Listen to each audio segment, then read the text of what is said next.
Hello friends, welcome back to another vlog of Mini Chan.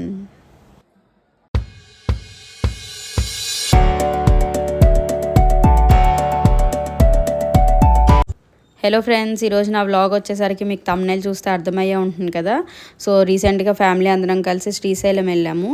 అక్కడ మేము visit చేసిన places అన్నీ మీకు చూపిస్తాను. సో ఎవరైనా కొత్తగా వెళ్దాం అనుకున్న వాళ్ళకైతే ఒక ఐడియా వస్తుంది, అందుకని వ్లాగ్ తీస్తున్నాను. సో మేమైతే 1.5 డే ప్లాన్ చేసుకున్నామండి. అక్కడ అన్నీ విజిట్ చేయడానికి దగ్గరలో ప్లేసెస్ అన్నీ. చాలామంది 1 డేలోనే వెళ్ళొచ్చేస్తారు, బట్ అన్నీ కవర్ చేయాలంటే అవ్వదు కదా. సో అందుకని మేము వెళ్ళిన ప్లేసెస్ మీకు ఇందులో చూపిస్తాను. ఫస్ట్ అయితే మేము ఆలయ శిఖర్ దర్శనంకి వెళ్ళామండి. సో పైకి ఎక్కిన తర్వాత ఇదంతా ఫ్రంట్ వ్యూ అండి, ఇలా కనిపిస్తుంది. చుట్టూ శివనామాలు ఉన్నాయి కదా, అవన్నీ ఉంటాయి. అండ్ లోపలికి వెళ్ళిన తర్వాత శివలింగము, అలాగే మనం శ్రీశైలంలో కనిపించే శివలింగం రెండు ఒకలానే ఉంటాయి. సో ఫస్ట్ అయితే దర్శనం చేసుకొని తర్వాత పైకి వెళ్ళిపోయామండి. అక్కడి నుంచే వ్యూ ఉంటుంది. అక్కడి నుంచి మనం గోపురంని చూడాలి. మనకి కనిపిస్తుంది నంది మధ్యలో నుంచి మనకి గోపురం చూస్తే కనుక మనకు కనిపిస్తే పునర్జన్మ ఉండదని ఇక్కడ నమ్ముతాము. సో అక్కడి నుంచి ఇలా అయినా చూడొచ్చు, లేకపోతే సరిగ్గా కనిపించదు కదండి కొంతమందికి. సో అందుకని బైనాక్యులర్స్ కూడా పెట్టారు. ఇక్కడి నుంచి అయినా మీకు కనిపిస్తుంది. సో ఈ 2 ఆప్షన్స్ అయితే ఉంటాయి, కానీ మోస్ట్లీ అందరూ నంది నుంచి చూడడానికి ట్రై చేస్తారు. మేము 2 చూసాము, రెండిట్ల నుంచి మాకు దర్శనం బాగా అయింది. సో ఇదంతా చుట్టూ మీకు క్లియర్గా చూపిస్తున్నానండి.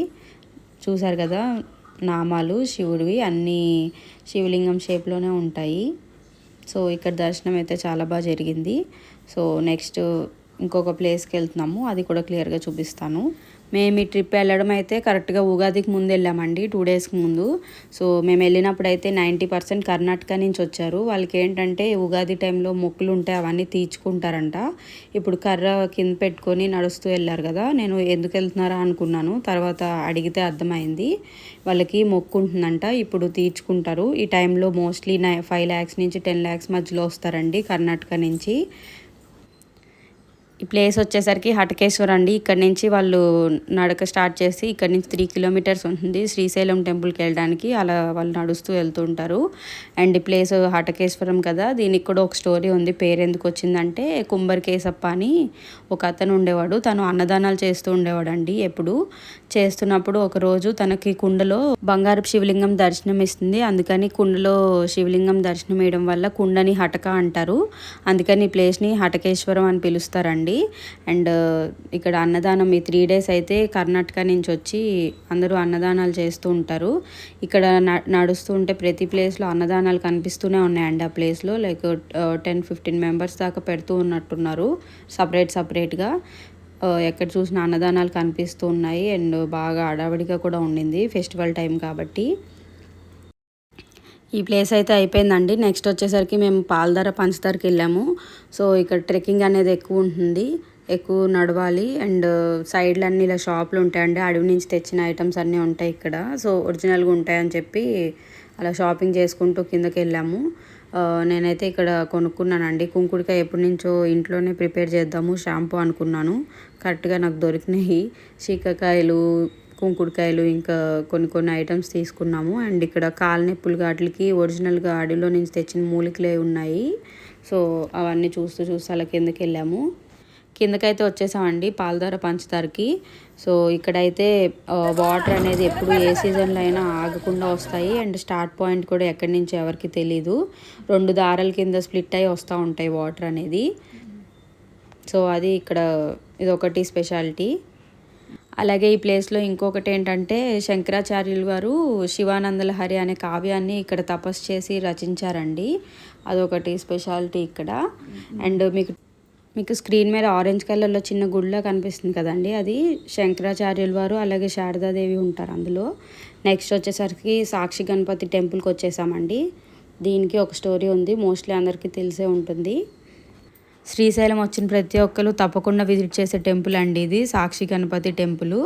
ఎందుకంటే మనం శ్రీశైలం వచ్చామని చెప్పి గణపతి సాక్ష్యం చెప్తారంట శివునికి. సో అందుకని అలా స్టోరీ అండి సాక్షి గణపతి టెంపుల్కి. అండ్ దర్శనం చేసుకున్నామండి టెంపుల్లో.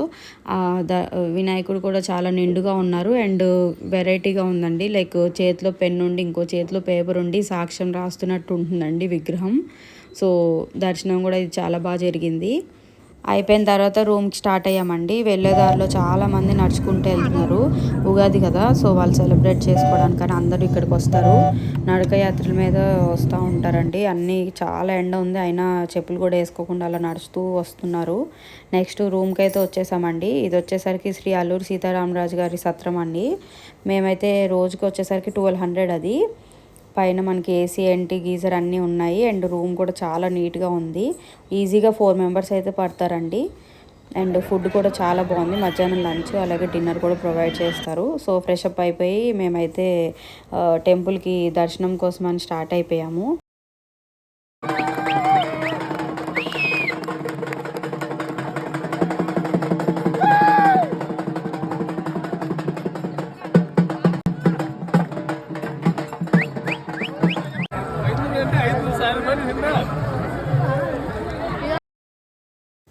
సో దర్శనంకి అయితే వెళ్ళిపోయామండి. 500 కానీ 200 2 దర్శనాలు ఉన్నాయి. ఫ్రీ దర్శనం కూడా. ఓం నమ శివాయ, ఓం నమ శివాయ, ఓం నమ శివాయ, ఓం నమ శివాయ, ఓం నమ శివాయ, ఓం నమ శివాయ, ఓం నమ శివాయ.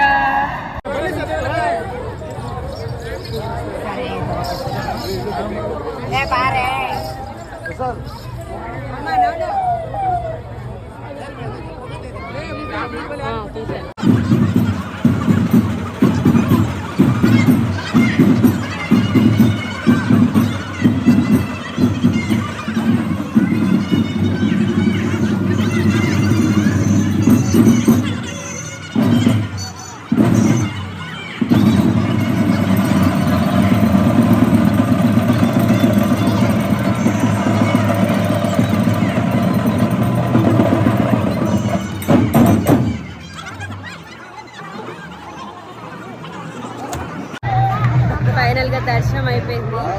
ఫైనల్గా దర్శనం అయిపోయిందా? అయిపోయింది. బాయ్, మళ్ళీ రేపు మార్నింగ్ కలుస్తాం. మనకి 12 జ్యోతిర్లింగాల్లో శ్రీశైలం కూడా ఒక జ్యోతిర్లింగం అని తెలిసిందే కదండి. అదే కాకుండా పార్వతీదేవి మెడపడిన భాగం అండి ఇక్కడ. సో శక్తిపీఠాల్లో బ్రహ్మరాంబికాదేవి టెంపుల్ కూడా ఉంటుంది లోపల. అలాగే పంచపాండవులు 5 శివలింగాలని ప్రతిష్ఠించారండి అక్కడ. సో అన్నిటిని దర్శనం చేసుకొని దర్శనాలు అన్నీ అయిపోయినాయి.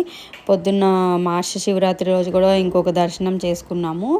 అండ్ రూమ్ దగ్గర నుంచి అయితే మీకు ఇప్పుడు కనిపించింది కదా, జూమ్ చేసి చూపించాను, చాలా దగ్గర టెంపుల్. నెక్స్ట్ శ్రీశైలం డ్యామ్కి అయితే వచ్చేసామండి. ఇవన్నీ చూసి ఇంకా మేము ఇంటికి స్టార్ట్ అయిపోయాము. పాతాళగంగ ఒకటి చూడడానికి కుదరలేదు, ఎందుకంటే చాలామంది జనం ఉన్నారు, వెళ్ళడానికి అవ్వలేదు.